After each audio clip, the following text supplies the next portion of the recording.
आज आम बनवाई जाऊे कुड़मुड़िया मसला दिया बैगण भजा। तो तापाई ये गोटे बैगण को मुझे गोल गोल करके काटी रखी। तो ताकू आमको एमती काटार अच्छी जमीक एटा बेसी मोटा न रुहे कि बेसी पतला न रुहे।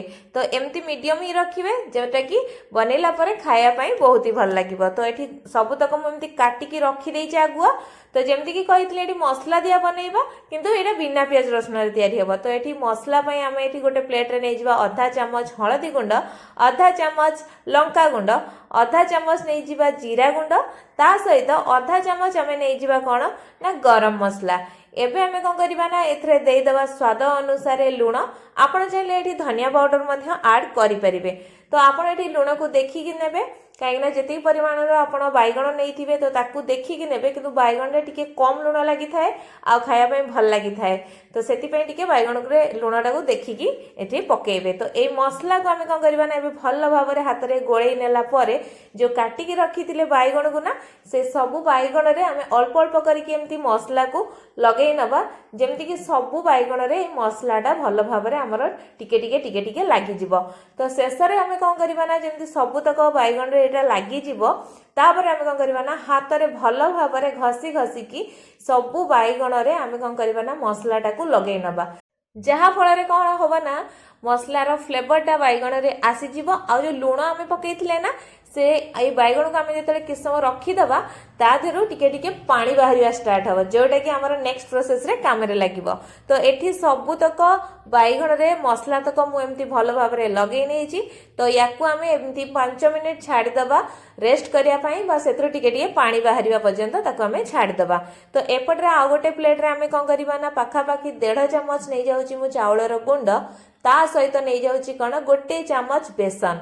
तो याकू मध्य आउ थे हाथ रे भल भाव रे आमे मिक्स करनबा। याकू देवा द्वारा कौन हम ना जो बैगण रो ऊपर लेयरटा माने बहुत ही क्रिस्पी टिके आसीबो ता सहित खाया पाई मध्य बहुत ही बढ़िया लागिवो। तो एपटे एटा को भल भाव रे मिक्स कर नेइची। तो एपटे मु एठी बैगण को देखौची देखि परते जेतु हम एठी रे लूण पकेइथिले तो एथरो टिके टिके पानी आसीबा स्टार्ट हे गलानी। तो एबे ए जो चावलर गुंड जो बेसन मिसेई की रखिथिले ना ताकू एबे कौन करबा ना बैगण को ताथरे पकेइकी भल भाव रे गोटे कोट आसिया पर्यंत आकू आमे माने मिक्स करनबा। देखि परथुबे बैगण रे एबे बढ़िया भाव रे गोटे कोट आसी गला आ बेसन आ चावल गुंडर। तो एमती सबुतक मु एपटे लगेई नेइची। तो एपटे मु कौन करथिल ना तावा मध्य एपटे मु गरम कर नेइची कोटिंग करिया भितरे। तो तावा रे एबे मु देई जाउची पाखापाखि 2 चामच भलिया रिफाइन तेल।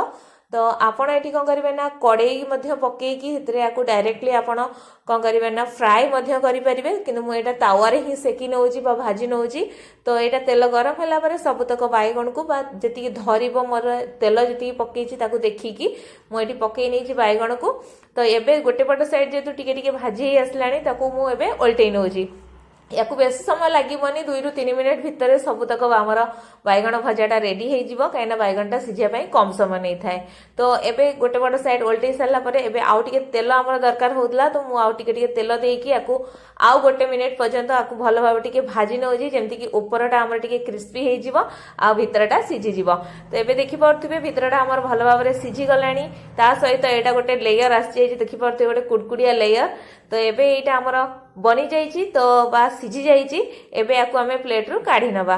तो फाइनली एबे हमर तैयारी हे जाइछि कुडमुड़िया मसला दिया बैगण भजा बा आपण याकू कहि परिबे तावा बैगण भजा।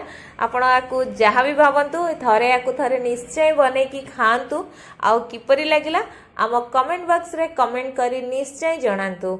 धन्यवाद।